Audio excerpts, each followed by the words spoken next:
जेके 24/7 news, मैं हूं आपके साथ ममता तिवारी। गुड मॉर्निंग इंडिया, मैं हूं आपके साथ हर्ष भारद्वाज। एक बार फिर हम हाजिर हैं बहुत कुछ नया, बहुत कुछ खास लेकर, और साथ ही साथ आज एक बड़ी खबर भी हम आपको बताएंगे इस वक्त की, क्योंकि विस्रा रिपोर्ट की हर कोई इंतजार कर रहा था। ममता और सुशांत सिंह राजपूत मामले में अब एम्स ने सीबीआई को रिपोर्ट सौंप दी है। बिल्कुल, आपको बड़ी जानकारी दे दें, सुशांत सिंह राजपूत मामले में जिस तरीके से सीबीआई लगातार जांचें कर रही है, फिलहाल आपको जानकारी ये दे दें कि एम्स ने सीबीआई को रिपोर्ट सौंपी है। एम्स की रिपोर्ट पर सीबीआई आखिरी फैसला लेगी।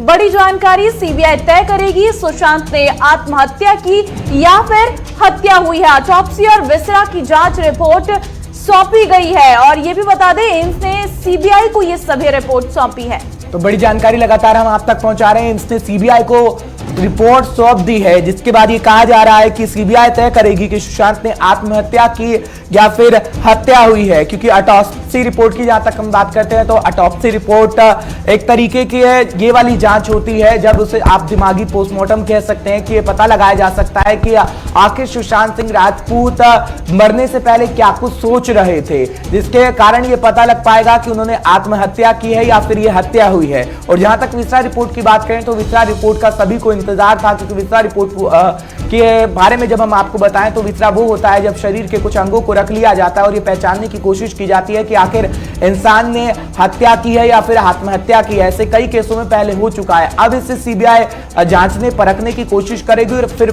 निर्णय और फैसला लिया जाएगा सुशांत सिंह राजपूत के इस मामले में। ममता, बिल्कुल, और लगातार कड़ियों से कड़ियों को जोड़ने की कोशिश की जा रही है और ये पता लगाने की कोशिश की जा रही है कि आखिर सुशांत सिंह राजपूत ने की हत्या हुई है या फिर आत्महत्या की गई है। हकीम देशमुख इस वक्त हमारे साथ सीधे जुड़ गए हैं। हकीम, एम्स ने सीबीआई को रिपोर्ट सौंप दी है, अब उस पर सीबीआई फैसला लेगी, क्या जानकारी?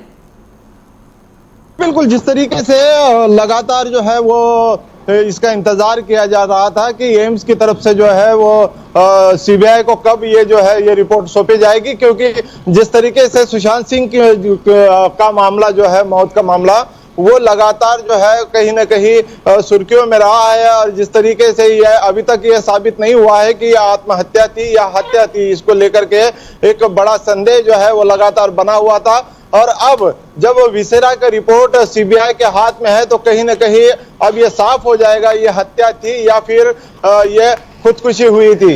जिस तरीके से हत्या के सुराग नहीं मिले थे और आत्महत्या पर उकसाए जाने पर जांच जो है वो सीबीआई करने की अब सोच रही थी, तो कहीं ना कहीं विसेरा रिपोर्ट के चलते जो है ये समझ में आ जाएगा कि ये हत्या हुई थी या आत्महत्या हुई थी। जी हकीम, लेकिन अगर बात करें सीबीआई की जांच की, तो क्या सारी सुई यहीं पर अटकी हुई है कि जब विस्रा रिपोर्ट और ऑटोप्सी रिपोर्ट को खंगाला जाएगा, परखा जाएगा, तो ही कुछ निकलकर सामने आएगा? क्योंकि पूछताछ एक लंबी अच्छी खासी हो चुकी है। क्या कोई ऐसा एंगल सीबीआई को मिला है कि आत्महत्या ना हो, हत्या हो? देखिए हर्ष, इस तरीके से कि अभी तक कोई पुख्ता सबूत जो है वो सीबीआई के हाथ नहीं लगे हैं, पूरे तरीके से खंगाला गया है। इससे पहले मुंबई पुलिस इसकी जांच कर रही थी। जब सीबीआई को मामला सौंपा गया, तब सीबीआई के हाथ भी ऐसे पुख्ते सबूत जो है वो नहीं लगे हैं कि जो कि हत्या की तरफ जो है वो इशारा कर सकते हैं। लेकिन सीबीआई पूरे तरीके से जो है वो जांच में जुटी हुई है, पूछताछ चल रही है पूरे तरीके से। और सीबीआई का मानना है कि पूरे तरीके से हल्के से जांच नहीं की जाएगी, ये जो जांच है ये बड़े पैमाने पर की जाएगी, पेशेवर जांच होगी और सभी संबंधित मुद्दों पर जो है वो जांच की जाएगी।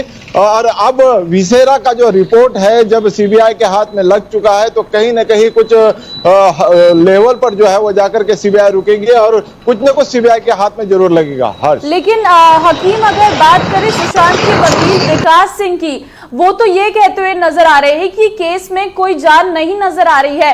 पहले जो जांच की गई, अब जरा जांच में ढिलाई की जा रही है और सीबीआई बहुत समय लगा रही है और जांच जो हम चाह रहे थे वो नहीं हो रही है। देखिए ममता, जिस तरीके से सीबीआई को जो है वे मामला सौंपा गया, साथ ही साथ जो है ईडी जो है वो भी जो है ये मामले को खंगालने में लगी थी। आर्थिक तरीके से क्या इसमें कुछ हुआ है ये भी देखने में लगी थी। साथ ही साथ जो है और एनसीबी को मामला सौंपा गया, एनसीबी भी जो है वो बड़े पैमाने पर जांच कर रही थी कि एंगल किस तरफ जाता है। ड्रग के एंगल को जो है वो भी खंगाला गया और तीनों बड़ी जो नेशनल एजेंसियां है वो जांच करने में जुटी हुई थी लगातार। और इसके चलते जो है ये मामले में देरी हो रही थी, लेकिन अब जब ये सारे मामले सारे एंगल जो है वो खंगाले गए, उसके बाद अब सीबीआई पूरे तरीके से जो है वो हरकत में आई है और सीबीआई किसी न किसी हद तक यानी कि मामले को जो है वो सुलझाने की तैयारी में लगी है। कल की अगर बात करें तो कल कहीं न कहीं सीबीआई के जो अधिकारी है, प्रवक्ता है, उन्होंने ये बताया था कि अब ये मामले पर जो है बड़े पैमाने पर जो है वो जांच की जाएगी। जिस तरीके से पेशेवर जांच इसकी चल रही है, सभी पहलुओं पर जो है वो गौर किया जा रहा है और इसके लिए देरी हो रही है। ममता। बिल्कुल हकीम, क्या सुशांत सिंह राजपूत के परिवार से आज पूछताछ संभव है? क्योंकि ये कहा जा रहा था कि सीबीआई सुशांत सिंह राजपूत के परिवार से भी पूछताछ करेगी, क्योंकि हर एंगल को समझना चाहती है सीबीआई। क्या आज पूछताछ होगी सुशांत सिंह राजपूत के परिवार से, जैसे खबरों में सामने आ रहा था हकीम?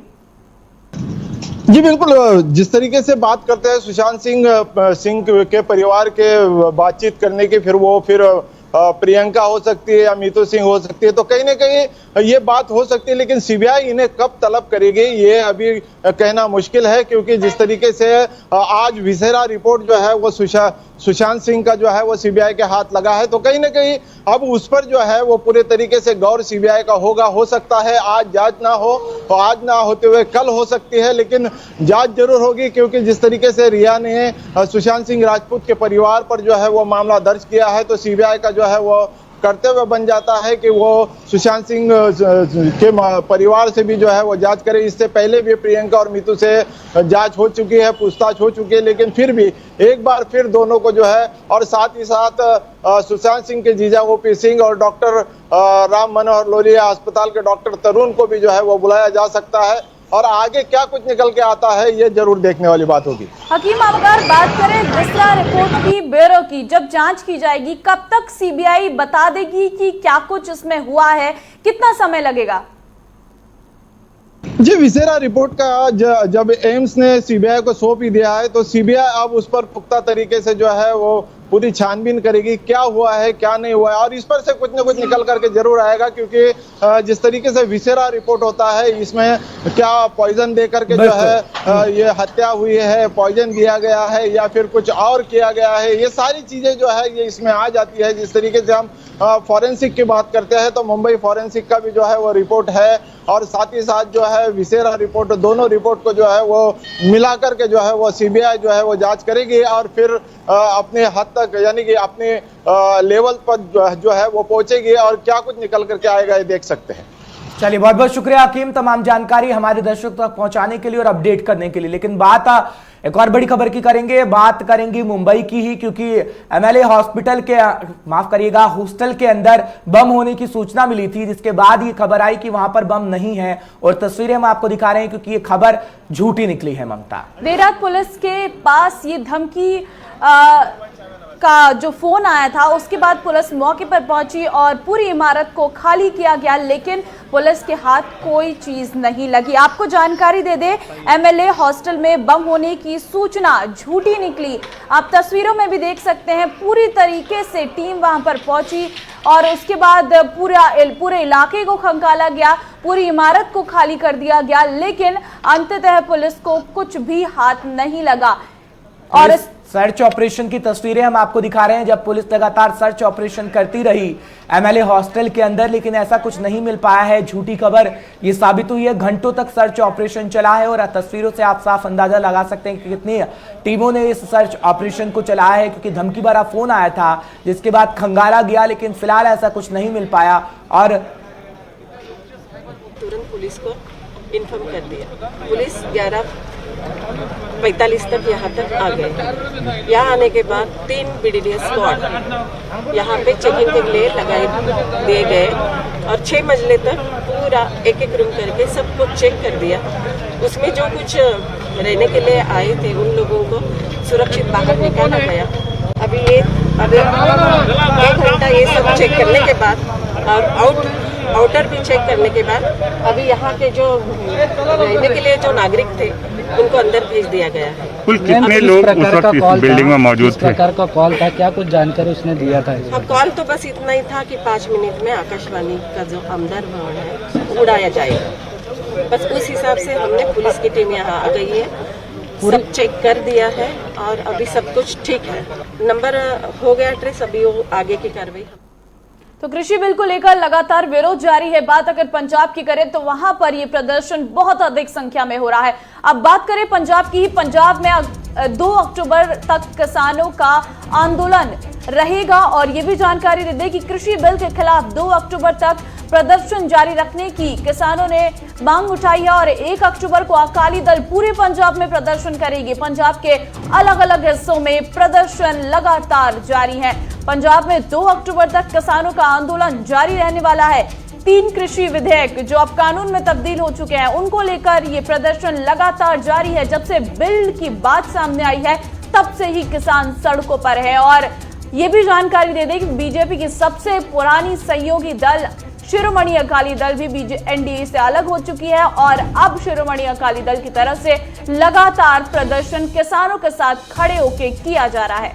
तो प्रदर्शनों का सिलसिला थम नहीं रहा। जो तस्वीर भी आप देख रहे हैं, लगातार जानकारी के साथ साथ हम आपको तस्वीर भी दिखा रहे हैं। नवदीप छाबड़ा हमारे साथ जुड़ रहे हैं, तमाम जानकारी वो आप तक पहुंचाएंगे। सीनियर साथी है नवदीप, जानकारी दीजिएगा, क्योंकि पंजाब की तस्वीर तो हम लगातार दिखा रहे हैं, लेकिन 1 अक्टूबर का वो दिन होगा जब शिरोमणि अकाली दल पूरे पंजाब के अंदर प्रदर्शन करेगी, क्योंकि अब वो अलग हो चुकी है और तमाम बातें भी ऐसी सामने आ रही हैं कि किसानों के हक के लिए लड़ेगी शिरोमणि अकाली दल, और ऐसी बातें कहीं भी गई।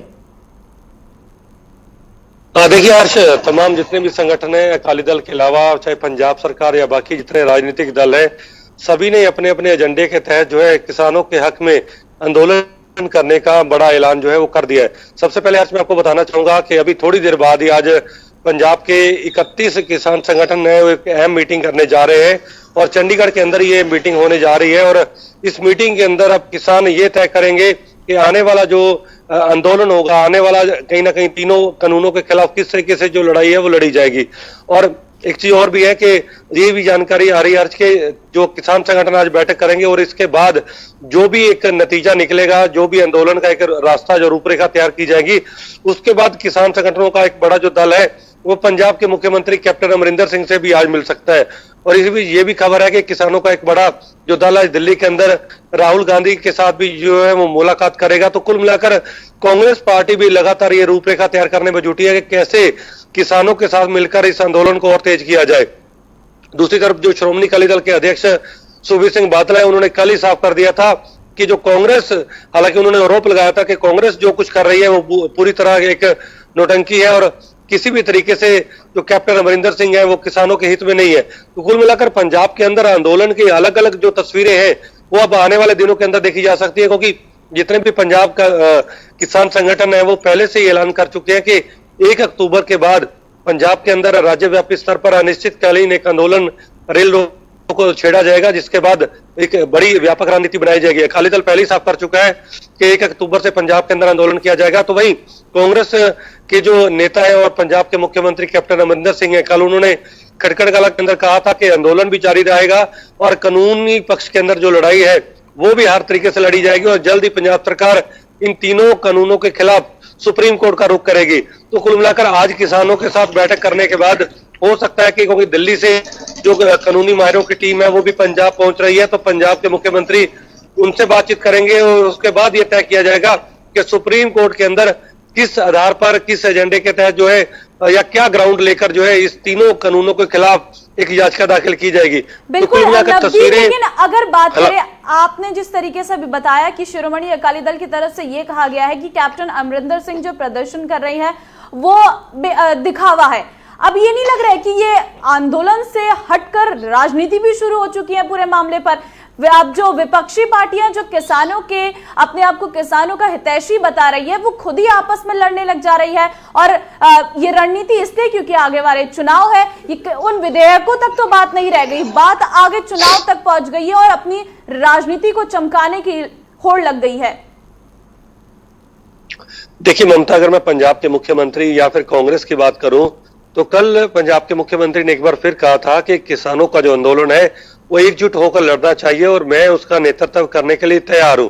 लेकिन उसके बाद जब श्रोमणी अकाली दल के तमाम नेता कल वहां पर शहीद भगत सिंह की जो जन्मस्थली पर पहुंचे थे तो उनका भी साफ तौर पर कहना था कि अगर पंजाब की सरकार हालांकि उसका अधिकार बनता है कि वो आंदोलन का नेतृत्व करे, क्योंकि कानूनी पहलू से सरकार का ही फर्ज बनता है। लेकिन अगर पंजाब के मुख्यमंत्री कैप्टन अमरिंदर सिंह सक्षम नहीं है किसानों का नेतृत्व करने के लिए, तो श्रोमणी अकाली दल पूरी तरीके से तैयार है। और पार्टी अगर उनके साथ आती है, कांग्रेस उनके साथ आती है, तो श्रोमणी अकाली दल हर तरीके से कानूनी लड़ाई लड़ने को तैयार है। लेकिन इसी बीच कल जो आम आदमी पार्टी के नेता थे और पंजाब के अंदर विधानसभा में जो नेता प्रतिपक्ष हरपाल सिंह चीमा है, देर शाम को उनका भी एक बयान सामने आया और उन्होंने ये कहा कि श्रोमणी अकाली दल और जो कांग्रेस है वो दोनों ही किसानों को गुमराह कर रही है। किसी भी तरीके से एक ठोस रणनीति किसानों के आंदोलन को लेकर नहीं बनाई जा रही है। और उनका यह कहना था कि अगर पंजाब सरकार सचमुच गंभीर है तो बिना किसी वक्त गवाए सरकार को एक तो ऑल पार्टी मीटिंग बुलानी चाहिए इस पूरे मुद्दे को लेकर, और इस पर एक विधानसभा का विशेष सत्र जो है वो बुलाना चाहिए। बिल्कुल, आने वाले समय में कैसा देखने को मिलेगा, आप अपनी नजर बनाए रखिएगा नवदीप, क्योंकि लगातार किसानों पर सियासत तो हो ही रही है। बहुत बहुत शुक्रिया तमाम जानकारी हम तक पहुंचाने के लिए। बात करेंगे राजधानी दिल्ली की, क्योंकि अब अनलॉक 5 की गाइडलाइन किस विभाग तक जारी कर दी जाएंगी। लेकिन बड़ी खबर आपको बता दें कि अक्टूबर से घरेलू विमान टर्मिनल 2 से भी संचालित होंगी और 6 महीने बाद खुलेगा इंदिरा गांधी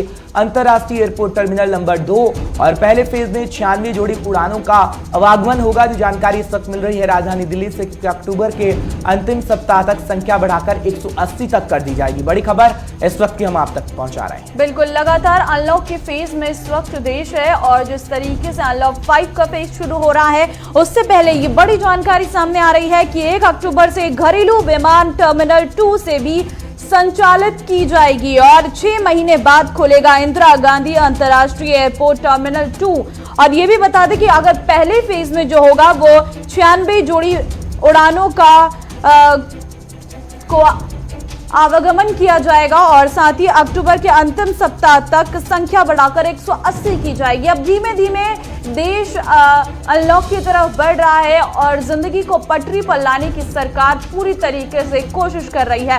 अब बात अगर उड़ानों की करें, क्योंकि अंतर्राष्ट्रीय उड़ान अब तक बंद थी और इस वजह से भारत को पर्यटन के क्षेत्र में भारी नुकसान हो रहा था, लेकिन अब धीमे धीमे इन विमानों को भी खोला जा रहा है। अगर बात करें इंदिरा गांधी अंतर्राष्ट्रीय एयरपोर्ट टर्मिनल 2 की, तो वो भी 6 महीने बाद खोला जाएगा। तो 6 महीने बाद आपको राहत मिल सकती है। पहले फेज में 96 जोड़ी उड़ानों का आवागमन होगा। प्रणय शर्मा हमारे साथ जुड़ रहे हैं, तमाम जानकारी वो आप तक पहुंचाएंगे। प्रणय, जानकारी दीजिएगा, क्योंकि अनलॉक की तरफ हम लोग बढ़ चुके हैं, अनलॉक 5 की गाइडलाइन जारी कर दी जाएंगी, लेकिन जो खबरें मिल रही है जिस तरीके से अगर उड़ानों की बात करें या फिर अन्य जिस तरीके से सिनेमा हॉल की बात चल रही है कि सिनेमा हॉल को भी खोला जाएगा, क्या कुछ आपके पास जानकारी है? क्या सरकार फैसला ले सकती है? देखिए, दरअसल ये जो फैसला है ये उससे थोड़ा अलग है। टर्मिनल 2 की अगर हम बात करें तो मुख्य तौर पर जो घरेलू विमानों का संचालन होता है वो टर्मिनल 2 पर ही हुआ करता था, लेकिन लॉकडाउन के चलते वहां पर एक बड़ा बदलाव किया गया और जिसके चलते सभी जो ट्रैफिक है उसे टर्मिनल 3 पर शिफ्ट किया गया। और अब एक बार फिर से टर्मिनल 2 से जो विमानों की उड़ान है, यानी टेक ऑफ और लैंडिंग वहां से हो सकेगी। खासतौर से अगर हम गो एयर्स की बात करें, इंडिगो की बात करें, तो वहां इन विमानों में विशेष तौर पर बड़ी संख्या में जो टर्मिनल 2 पर है उन्हें शिफ्ट किया गया है। मौजूदा स्थिति को देखते हुए एक बड़ा बदलाव टर्मिनल 2 पर अब यात्रियों को देखने को मिलेगा। पूरी जो व्यवस्था है उसमें एक बड़ा बदलाव किया गया है। यही वजह है कि कुछ समय के लिए टर्मिनल 2 को पूरी तरह से बंद कर दिया गया था और अब एक बार फिर से जो टर्मिनल 2 है उससे विमान जो है वो उड़ान भरेंगे। यही वजह है कि कंपनीज का जो यात्री हैं उनसे भी ये कहा गया है कि आप एयरपोर्ट पर पहुंचने से पहले ये पूरी तरीके से कंफर्म कर लें कि आपकी जो फ्लाइट है वो कौन से टर्मिनल पर है, क्या वो टर्मिनल 3 पर है या टर्मिनल 2 पर है, क्योंकि ऐसा नहीं है कि टर्मिनल 3 से अब उड़ानें नहीं भरेंगी। कुछ उड़ानें अभी भी टर्मिनल 3 से भरेंगी और कुछ उड़ानों को टर्मिनल 2 पर शिफ्ट किया गया है। अगर हम बात करें तो देश के सबसे व्यस्तम एयरपोर्ट्स में से एक है इंदिरा गांधी इंटरनेशनल एयरपोर्ट, जहां पर बड़ी संख्या में जो घरेलू विमान है विमानों की उड़ान जो है वो भरा करती है। अगर हम आंकड़ों पर गौर करें तो करीब 1.5 लाख से ज्यादा जो यात्री हैं वो रोजाना घरेलू विमान के जरिए यात्रा किया करते थे, लेकिन मौजूदा स्थिति को देखते हुए, वैश्विक महामारी को देखते हुए, उसमें भी एक बहुत बड़ा जो गिरावट है यात्रियों की वो देखने को मिल रही है। और यही वजह है कि कुछ अमूलचूल बदलाव के लिए ये फैसला लिया गया था। GMR ग्रुप जो संचालन कर रहा है एयरपोर्ट का, उनकी तरफ से, और टर्मिनल 2 को पूरी तरह से बंद कर दिया था। लेकिन अब एक बार फिर से टर्मिनल 2 पर जो संचालन है विमान का, जिस तरीके से कोरोना ने पैर पसारा, बहुत सारी चीजों को बदल दिया है। चलिए, तमाम जानकारी देने के लिए बहुत शुक्रिया। आगे बढ़ते हैं, बात उत्तराखंड की करते हैं। प्रधानमंत्री नरेंद्र मोदी उत्तराखंड को एक बड़ा तोहफा देने जा रहे हैं आज, और आपको जानकारी दे दें कि 6 मेगा प्रोजेक्ट का उद्घाटन प्रधानमंत्री की ओर से किया जाएगा। नमामि गंगे के तहत प्रोजेक्ट्स का उद्घाटन होगा। गंगा को समर्पित एक म्यूजियम का भी लोकार्पण किया जाएगा।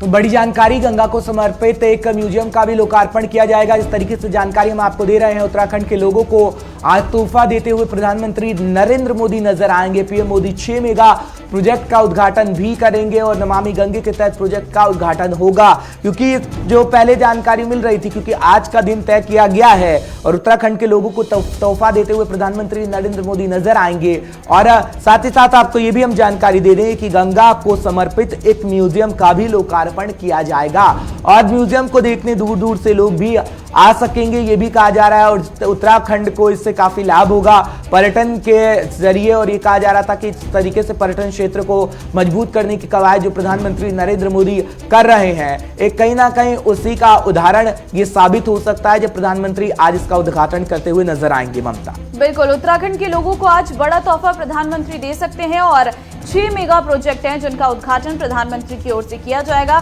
नमामि गंगे के तहत प्रोजेक्ट्स का भी उद्घाटन प्रधानमंत्री नरेंद्र मोदी करेंगे। गंगा को समर्पित एक म्यूजियम का भी लोकार्पण प्रधानमंत्री नरेंद्र मोदी की तरफ से किया जाएगा। तो बड़ी ऐसी सौगातें हैं जो प्रधानमंत्री नरेंद्र मोदी उत्तराखंड के वासियों को देने जा रहे हैं। तो लगातार हम आपको जानकारी दे रहे हैं बड़ी, और जिस तरीके से दुर्गा पूजा भी नजदीक है ममता।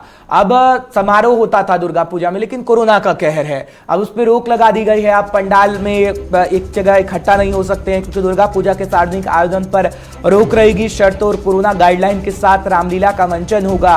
रामलीला मंचन के दौरान 100 से ज्यादा दर्शकों पर रोक लगा दी गई है। सैनिटाइजेशन, मास्क और हाथ धोने के निर्देशों का सख्ती से पालन होगा। तो उत्तर प्रदेश की हम आपको जानकारी दे रहे हैं कि दुर्गा पूजा नजदीक है और उत्तर प्रदेश में पहले ही गाइडलाइन जारी कर दी गई हैं, क्योंकि दुर्गा पूजा के लिए अलग अलग राज्य अपनी तरीके से गाइडलाइन जारी कर रहे हैं, लेकिन सबसे पहले उत्तर प्रदेश की गाइडलाइन जारी हुई और जिसकी जानकारी हम आप तक दे रहे हैं, क्योंकि उत्तर प्रदेश के अंदर रामलीला मंचन के दौरान 100 से ज्यादा दर्शकों पर रोक है और तमाम शर्तें हैं, क्योंकि सैनिटाइजेशन का उपयोग करना होगा, मास्क लगाना होगा, हाथ धोने के दिशा निर्देश भी जारी कर दिए गए हैं। जो गाइडलाइंस है उसकी जानकारी उत्तर प्रदेश ने हम आपको पहुंचा रहे हैं। ममता, तो इस बार दुर्गा पूजा के सार्वजनिक आयोजन पर रोक लग गई है, क्योंकि आमतौर पर देखा जाता है कि नवरात्रि के दिनों में दुर्गा पंडाल लगाया जाता है, लेकिन इस बार कोरोना की वजह से वो पंडाल नहीं सजेगा। आपको जानकारी दे दें कि शर्तों और कोरोना गाइडलाइंस के साथ रामलीला का मंचन होगा। रामलीला मंचन के दौरान 100 से अधिक दर्शकों पर रोक है, तो वो हलचल नहीं देखने को मिलेगी, क्योंकि गाइडलाइंस के तहत कई चीजों पर रोक लगा दी गई है। और जिस तरीके से कोरोना का कहर अभी भी दिनों दिन जारी है, उस बीच ये बड़ी शर्तों के साथ ही रामलीला का मंचन किया जाएगा। सैनिटाइजेशन, मास्क और हाथ धोने के निर्देशों को सख्ती से उसका पालन करना होगा। तो जो भीड़, जो रौनक आपको नजर आती थी रामलीला के मंचन पर, वो अब नजर नहीं आएगी, क्योंकि कोरोना के दौर में जहां बहुत सारी चीजें बदल गई हैं, तो वहां अब सार्वजनिक जो आयोजन होते हैं उसकी भी रूपरेखा पूरी तरीके से बदल दी गई है। अधिक संख्या में लोग एक साथ इकट्ठा नहीं हो सकते हैं और जिस तरीके से हम आपको जानकारी दे रहे हैं कि 100 से ज्यादा दर्शकों को रामलीला मंचन के दौरान दर्शकों पर भी रोक लगा दी गई है। बड़ी जानकारी, क्योंकि मंच के ऊपर किरदार तो होंगे लेकिन दर्शकों की भारी भीड़ नहीं होगी। कोरोना का काल है और 100 से ज्यादा दर्शक वहां पर मौजूद नहीं हो सकते, उसमें भी सोशल डिस्टेंसिंग का पालन करना होगा, मास्क लगाना अनिवार्य होगा और सैनिटाइजेशन भी जो एक तरीके से उसका भी पालन आप करिएगा, क्योंकि जब आप रामलीला देखने जाएंगे तो ये तमाम गाइडलाइंस का पालन आपको उत्तर प्रदेश के अंदर करना होगा, क्योंकि उत्तर प्रदेश सरकार ने गाइडलाइन जारी कर दी है जिसमें कयास लगाए जा रहे थे। क्योंकि इस कोरोना काल में कहीं ना कहीं त्योहारों के रंग तो फीके पड़े हैं, लेकिन लोगों का उत्साह उतना ही बरकरार है। लेकिन जब हम उत्तर प्रदेश का जिक्र करते हैं तो योगी सरकार लगातार गाइडलाइन जारी करती है और दुर्गा पूजा के लिए भी गाइडलाइन को जारी किया गया है। इसमें तमाम निर्देशों का आपको पालन करना होगा और 100 से ज्यादा दर्शकों पर रोक लगा दी गई है। रामलीला का जब मंचन होगा तो वहां पर कोरोना की गाइडलाइन का तो पालन करना होगा, साथ ही साथ तमाम ऐसी शर्तें हैं जो योगी सरकार ने गाइडलाइन में कही है कि आप सोशल डिस्टेंसिंग का पालन करिए, क्योंकि 100 की भीड़ भी इस तरीके से रहेगी जब शोशल डिस्टेंसिंग का पालन करना बेहद जरूरी हो सकेगा। प्रणवीर पांडे हमारे साथ जुड़ रहे हैं, तमाम जानकारी वो आप तक पहुंचाएंगे। प्रणवीर, जानकारी दीजिएगा और कुछ क्या कहा गया है गाइडलाइन के अंदर, क्योंकि 100 से ज्यादा लोग इकट्ठा नहीं हो सकते हैं। रामलीला तो की जाएगी लेकिन वहां पर दर्शक का कम मात्रा में मौजूद होंगे। इतिहास में पहली बार हो रहा है जब उत्तर प्रदेश की राजधानी लखनऊ में भी जो ऐशबाग में रामलीला होता था वो रामलीला नहीं होगा। साथ ही साथ जो दुर्गा पूजा आने वाली नवरात्रि है उसमें दुर्गा पूजा में भी जो योगी सरकार है उन्होंने सख्त निर्देश दे दिया है कि प्रकार से सार्वजनिक स्थल पर जो है ये दुर्गा पूजा का कार्यक्रम नहीं होगा। दुर्गा पूजा पे कोई रोक नहीं है, लेकिन दुर्गा पूजा की मूर्ति जो है अपने घरों में रख करके अपने घर से ही दुर्गा पूजा करें, अपने घर में ही माता रानी का जो जागरण है वो जागरण करें।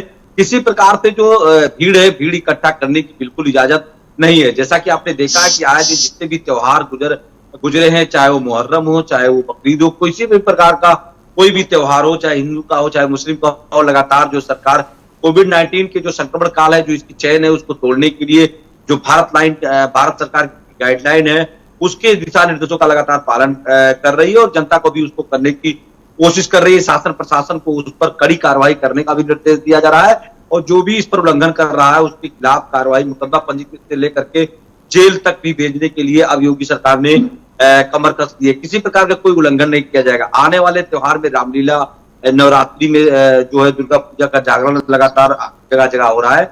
ऐसे में साफ निर्देश है कि किसी को मूर्ति लाने से कोई रोक नहीं है, पूजा करने से कोई रोक नहीं है, लेकिन सार्वजनिक स्थान पर बिल्कुल आप जो है पूजा नहीं कर सकते, भीड़ नहीं इकट्ठा कर सकते। कहीं ना कहीं ये जो कोरोना का चैन है, अब आप देखिए कि लखनऊ में भी जो कोरोना के मरीज है वो लगातार कम मिल रहे हैं।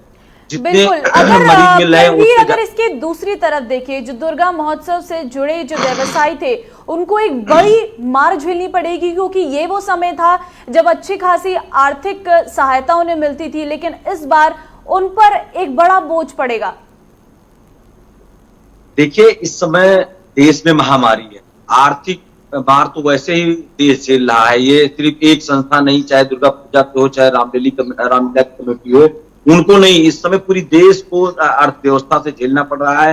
हर एक पब्लिक को, हर एक जनता को कितनी नौकरियां हैं कि चली गई हैं, लोग बेरोजगार हो गए हैं। आपको बता दें कि लखनऊ में जहां पर लगातार आए दिन व्यापारी अलग अलग तरीके से बिजनेस करते थे, वो सब लोग सारे बिजनेस छोड़ करके ठेला खरीद करके और सब्जी का बिजनेस शुरू कर दिए थे, क्योंकि सब्जी ही एक ऐसा था जो कि खाने पीने का सामान था जिसका कार्य चल रहा था। फलों का ऐसा ठेला था जो कि चल रहा था कोरोना संक्रमण काल में। तो लोगों को अपने परिवार जिलाना था, अपने बच्चों को जलाना था, परिवार के जो बच्चे हैं उनके आगे चल के जो फीस है उसको भी जमा करना है। और तो इसलिए आपने देखा होगा कि कम से कम 60 से 70% जो है, जो व्यापारी थे, अन्य चीज की दुकान करते थे या दिहाड़ी मजदूर थे, उन्होंने ठेला खरीद करके उन्होंने गलियों में सब्जी और फल बेचना शुरू कर दिया। तो कहीं ना कहीं ये जो मार्केट, लेकिन प्रणवीर, व्यवस्था क्या होगी वहां पर? क्या रेडी पटरी वाले जिस तरीके से मंचन के दौरान जब रामलीला का मंचन होता था वहां पर रेडी पटरी वाले भी होते थे, अपनी दुकानों को लगाया जाता था, क्या वैसी तस्वीर भी देखने को मिलेगी? क्योंकि कोरोना का काल है और योगी सरकार कह रही है कि तमाम गाइडलाइन का पालन करना होगा, दर्शकों की मात्रा कम होगी और अब किरदार तो होंगे लेकिन उस पर तमाम व्यवस्था नहीं हो पाएगी जो पिछले साल हो सकी थी। देखिए, अभी लखनऊ में भी एक आदेश जारी हुआ है, जो ऐशबाग में रामलीला मैदान होता है उसको यूट्यूब, फेसबुक और स्काइप के माध्यम से देखा जाएगा, जिसका डिजिटल जो है प्रोग्राम जो है उसको किया जाएगा। जब डिजिटल प्रोग्राम होगा तो लोग अपने घरों में बैठ करके देखेंगे, कहीं भीड़ तो इकट्ठा होगी नहीं। व्यापार तो वहां होता है जहां पब्लिक जुटती है। जब यहाँ कोई सार्वजनिक कार्यक्रम ही नहीं होगा, पब्लिक ही नहीं जुटेगी, तो व्यापार किस प्रकार का होगा? देखिए, व्यापार जब महामारी चल रही है तो व्यापार इसमें सब आदमी जो जैसे व्यापार चल रहा है वैसे चल रहा है। किसी महिला में अब अगर चाहे कोई व्यापार करेगा तो वो व्यापार अब संभव नहीं है, क्योंकि कोविड-19 चल रहा है, उसके महामारी चल रही है, सरकार लगातार गाइडलाइन जारी कर रही है। जो कोरोना काल है इसका चैन तोड़ने के लिए हर संभव प्रयास कर रही है। तो कहीं ना कहीं अब जनता को भी इस बात को समझना होगा, भीड़ पे जाने से परहेज करना होगा। तमाम ऐसी गाइडलाइन से जारी कर दी गई हैं। चलिए, तमाम जानकारी देने के लिए बहुत शुक्रिया। आगे बढ़ते हैं। कोरोना का असर त्योहारों पर भी खासा पड़ा है, क्योंकि सार्वजनिक जगह पर ज्यादा लोग इकट्ठा नहीं हो सकते। इसका असर आने वाली नवरात्रि पर भी पड़ा है। इस रिपोर्ट में देखिए।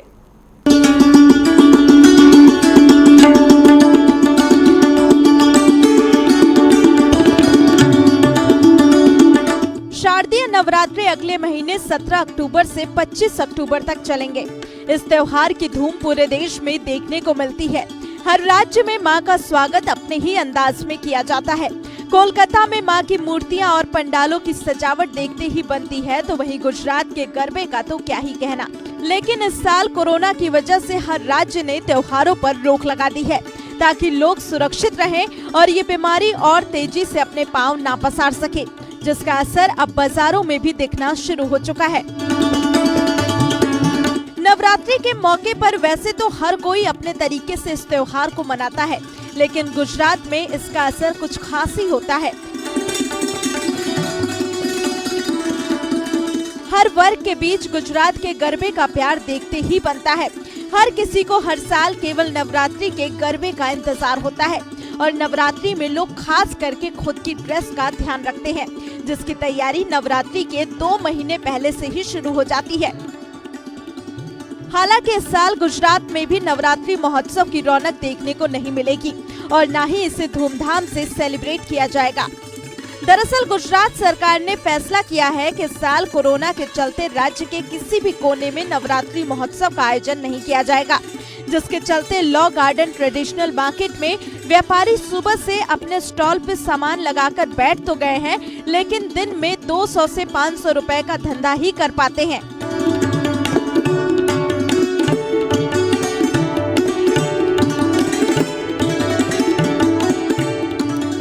इस साल तो नवरात्रि होगी नहीं, सरकार ने मंजूरी भी नहीं दी, और भी हमारा जो सीजन है पूरी साल का जो मार्केट आता है वो इस साल में हम 1 महीने में तो जो निकलना वो निकल सकता है, लेकिन इस साल तो होने वाली नवरात्रि नहीं है, और ग्राहकी भी बिल्कुल नहीं है। कस्टमर आते ही नहीं लॉकडाउन के हिसाब से, इसलिए ये मार्केट में पूरा 10,000 मानस काम कर रहे हैं, ऐसे थोड़े काम का छुटक वो भी अब बंद है। अभी कस्टमर आते ही नहीं। बोनी होती है तो अभी तक 2 बजने इतना टाइम हुआ है, लेकिन बोनी नहीं हुई। शाम को अभी तो 6 बजे तो बंद कर देंगे, फिर भी टाइम नहीं है यहाँ। ये शाम की मार्केट है, कस्टमर शाम को आते हैं, लेकिन लॉकडाउन के हिसाब से शाम को भी नहीं आते। रोज का 200 ऐसे ही बहुत मेहनत से हिसाब से 400-500 का धंधा हो जाता है, उसमें थोड़ा खर्चा निकालते हैं, बाकी तो बहुत तकलीफ है।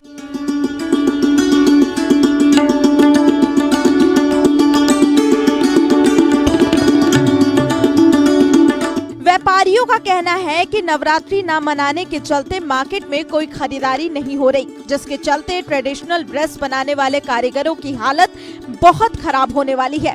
लॉकडाउन होने के बाद से ही उनका काम धंधा पूरी तरीके से ठप हो गया था। वहीं कोरोना के चलते अब नवरात्रि में भी कोई खरीदारी होती हुई नहीं दिखाई दे रही। अभी इसमें से 10,000 से ज्यादा लोग काम कर रहे हैं, लेकिन इसकी स्थिति अत्यंत बहुत डेंजर है, कारण कि ये जो मार्च महीने से जो लॉकडाउन आया तब से कोई काम ही नहीं है। उसके जो बनाया हो, इसके हैंडीक्राफ्ट में जो सिलाई जुड़े रहे सब लोग, उसका धंधा ही दूसरा आता ही नहीं। और इसके हिसाब से जो इंतजार करते हैं कि नवरात्रि होंगे, इसलिए इसने थोड़ा घना बच्चा माल बनाया है, फिर भी अभी नवरात्रि की छुट्टी मिली नहीं और होगी भी नहीं, टाइम कम है।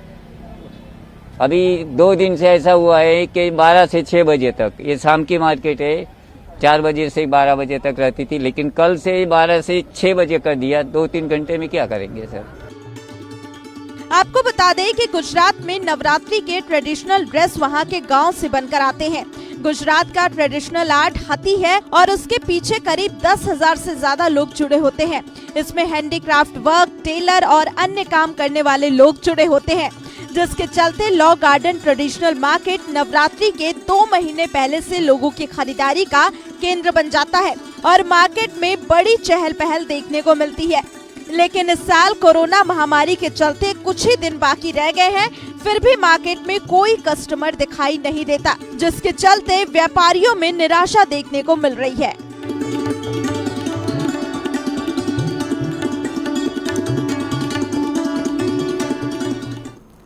अब आपको वडोदरा से इस वक्त की बड़ी जानकारी देंगे, क्योंकि वडोदरा से इस वक्त की बड़ी खबर आ रही है जहां पर इमारत गिरी है। और आपको पूरी जानकारी दे देते हैं, क्योंकि वडोदरा में 3 मंजिला इमारत गिर गई है और काफी नुकसान भी हुआ है, क्योंकि 3 मजदूरों की मौत हो गई है, कई लोग घायल बताए जाते हैं। इमारत के गिरने से कई वाहन भी क्षतिग्रस्त हो गए हैं और दमकल विभाग की और कई रेस्क्यू ऑपरेशन की गाड़ियां वहां पर है, यानी रेस्क्यू ऑपरेशन चलाया जा रहा है एनडीआरएफ की तरफ से और दमकल विभाग की गाड़ी भी वहां पर मौजूद है। आप तस्वीर भी देख सकते हैं, जानकारी के साथ साथ हम आपको तस्वीर भी दिखा रहे हैं। बिल्कुल बड़ी जानकारी। वडोदरा में 3 मंजिला इमारत गिरी है और इस इमारत के नीचे 3 मजदूरों की मौत हो चुकी है, कई लोग आ रही हैं और तस्वीरों में आप देख सकते हैं कि किस तरीके से वहां पर आसपास खड़ी गाड़ियां पूरी तरीके से क्षतिग्रस्त हो चुकी है।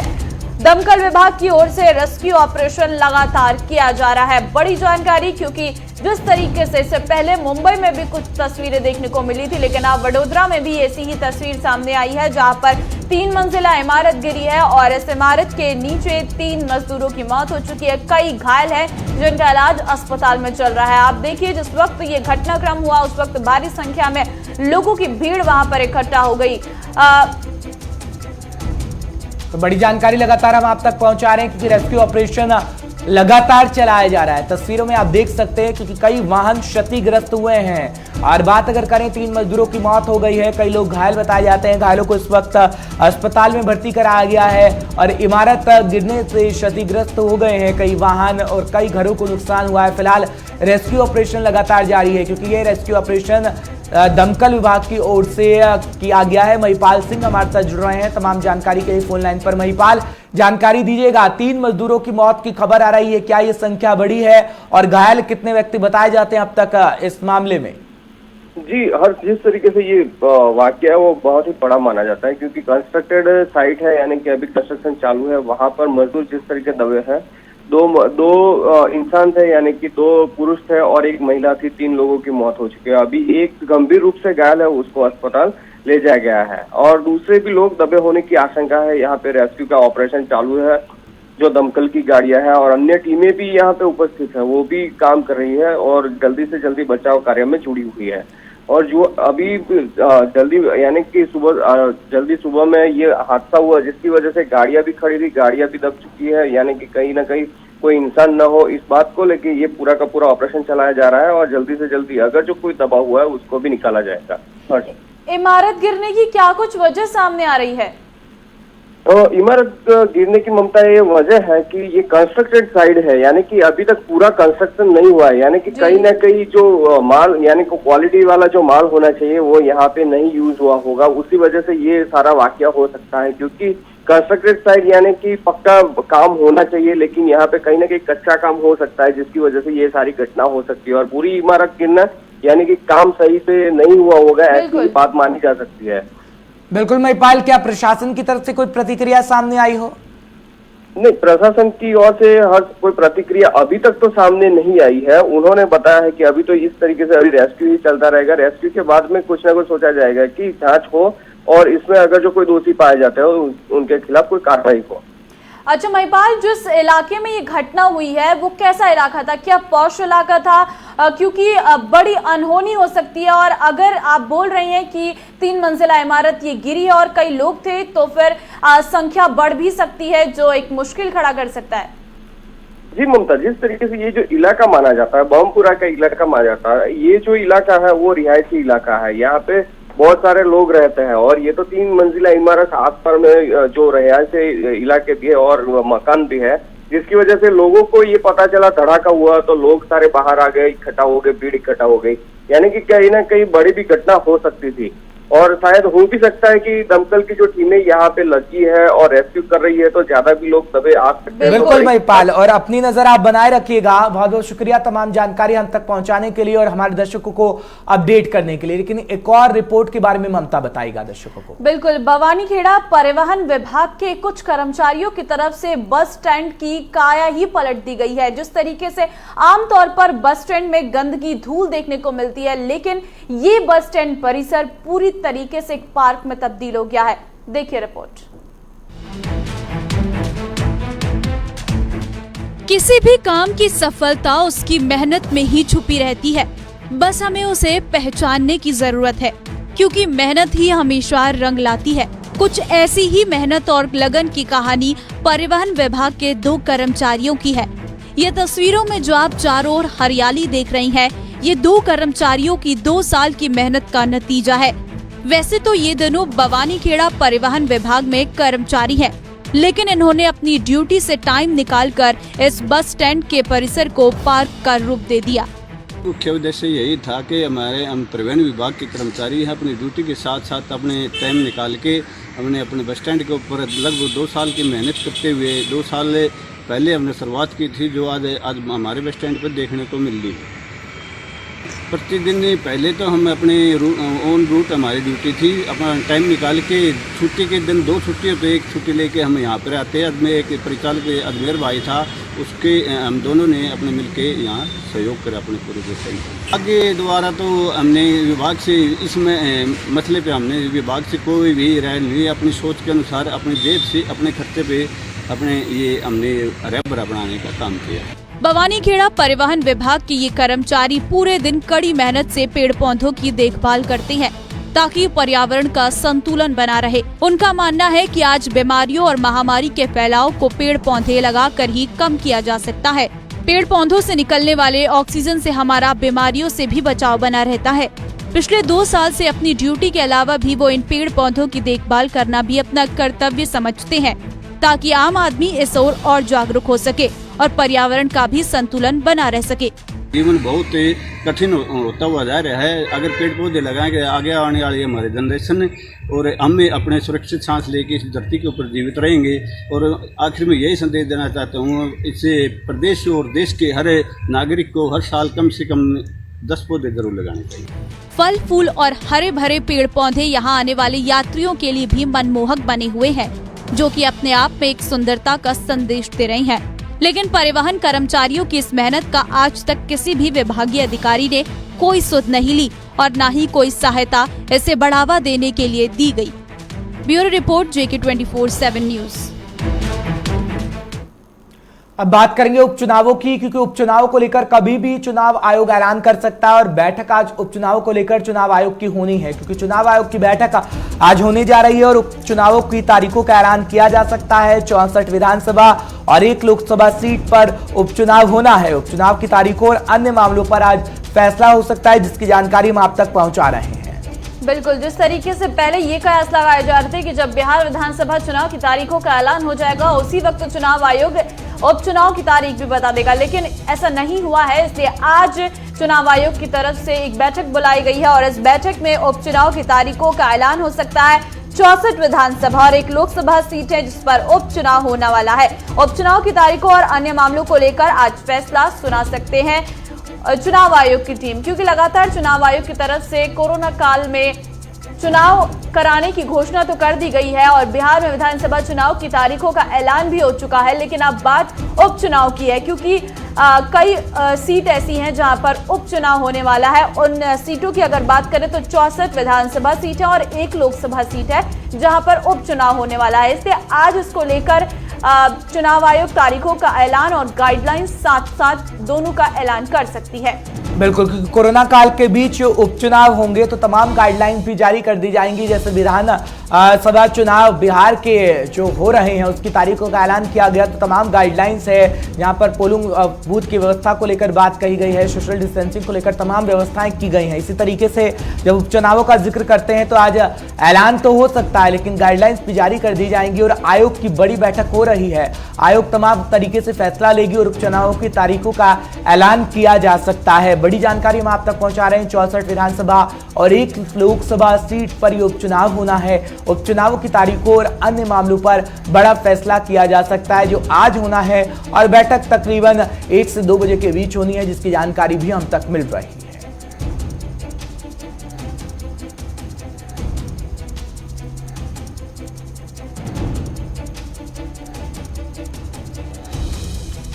तो ममता, कोरोना का कहर लगातार जारी है और इस बीच आप देखेंगी कि सड़कों पर यमराज उतर आए हैं, और ये होना लाजमी भी था क्योंकि कोरोना को लेकर लोग सख्ती नहीं बरत रहे हैं, मास्क नहीं पहन रहे हैं, लेकिन कुछ प्रशासन के अधिकारी हैं वो सड़कों पर उतरे हैं और यमराज बनकर, चित्रगुप्त बनकर समझाने का प्रयास किया जा रहा है। इस रिपोर्ट के जरिए आपको दिखाते हैं।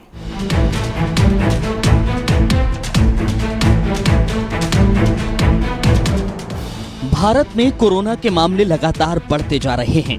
हालांकि भारत में ठीक होने वाले मरीजों की संख्या भी तेजी से बढ़ रही है, लेकिन कोरोना का खतरा अब भी बरकरार है। कोरोना के खतरे से बचने के लिए मास्क पहनना सबसे ज्यादा जरूरी है। देश की राजधानी दिल्ली में लोगों को मास्क के प्रति जागरूक करने के लिए अनोखा अभियान चलाया गया। दरअसल दिल्ली का दिल कहे जाने वाले कैनॉट प्लेस में जिला प्रशासन के अधिकारी चित्रगुप्त और यमराज बनकर सड़कों पर उतरे। अधिकारियों ने लोगों के मास्क न पहनने पर चालान भी काटे और लोगों को मास्क पहनने के लिए जागरूक भी किया। यमराज और चित्रगुप्त के भेष में अधिकारी कैनॉट प्लेस की सड़कों पर घूमे और लोगों के चालान काटे। न सिर्फ सड़कों पर बल्कि दुकानों में जाकर उन्होंने लोगों से मास्क पहनने की अपील की। इसके साथ ही जो लोग स्मोकिंग करते हुए पाए गए उनके चालान भी जिला प्रशासन ने काटे। अभी हम लोगों को जागरूक कर रहे हैं कि सभी लोग मास्क पहन के निकले घर से। यदि कोई बिना मास्क के घर से बाहर निकलता है तो हम उस पर 500 रुपये की पेनल्टी लगाते हैं चार्ज। और मार्केट एरिया है, पब्लिक प्लेस में विदाउट मास्क मिलता है, स्मोकिंग करते मिलता है, 500 रुपये मास्क का और 500 रुपये स्मोकिंग चार्ज। तो ये विदाउट मास्क घूम रहे थे, फाइन पे नहीं कर रहे हैं। अब इनके साथ कार्रवाई की जाएगी, उचित कार्रवाई की जाएगी। कहाँ पे चलाया गया है ये पूरे दिल्ली में चल रहा है, न्यू दिल्ली में चल रहा है पूरा। न्यू दिल्ली क्या सिर्फ सिटी में चलाया गया? नहीं, ऑल दिल्ली चल रहा है सर ये। अच्छा, तो कितने लोगों का चालान हो गया अब तक? अभी तक हमारी टीम ने, अभी यहाँ का तो बताऊँ तो अभी 30-40 चालान हो चुके हैं यहाँ पर हमारे। अभी तक चलेगा? कब तक चलेगा? अभी हमारा ये सुबह 9 बजे से स्टार्ट होता है, 2 बजे तक चलता है एक, उसके बाद 4 बजे से रात को 8 बजे तक चलता है। जिला प्रशासन के साथ पुलिस के अधिकारी भी इस जागरूकता अभियान के दौरान मौजूद थे। जिन लोगों ने मास्क नहीं पहना था, पुलिस ने उनके चालान काटे और उन्हें मास्क पहनने की सलाह भी दी। प्रधानमंत्री मोदी अक्सर अपने भाषणों में बता चुके हैं कि मास्क पहनना कोरोना वायरस में कितना जरूरी है, और इसलिए लगातार लोगों को जागरूक करने के लिए प्रशासन की तरफ से इस तरह के अभियान चलाए जा रहे हैं। Good morning desk.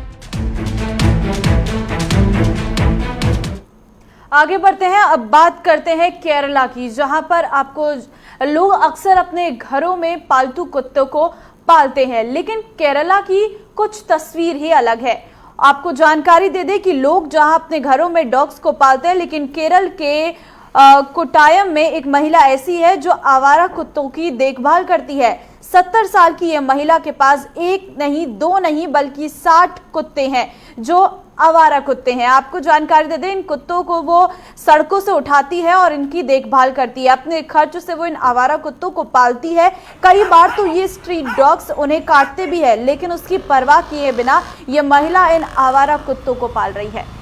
तो हम आपको ये तस्वीर दिखा रहे हैं, कहीं ना कहीं अच्छी तस्वीर है क्योंकि अपने खर्चे से इनको पाला जा रहा है। 60 आवारा कुत्ते इस वक्त इनके पास हैं, जिसकी देखभाल ये महिला कर रही हैं और अपने खर्चे से ये देखभाल करती हैं, जिसकी ये तस्वीर हम आप तक दिखा रहे हैं। क्योंकि कहीं ना कहीं जब आवारा कुत्तों का जिक्र होता है तो आवारा कुत्ते सड़कों पर आपको घूमते हुए नजर आ जाएंगे, लेकिन ये तस्वीर आप देख रहे हैं जब आवारा कुत्ते सड़कों पर नहीं है, एक बुजुर्ग महिला इन्हें पाल रही हैं, और 1 नहीं है 10 नहीं है, ये लगभग 60 की संख्या में आवारा कुत्ते हैं, इनको पाल रही है महिला और तमाम देखभाल इनकी की जा रही है बिना किसी सरकारी खर्चे के। अपना खुद वो खर्चा वहन कर रही है इन कुत्तों के ऊपर।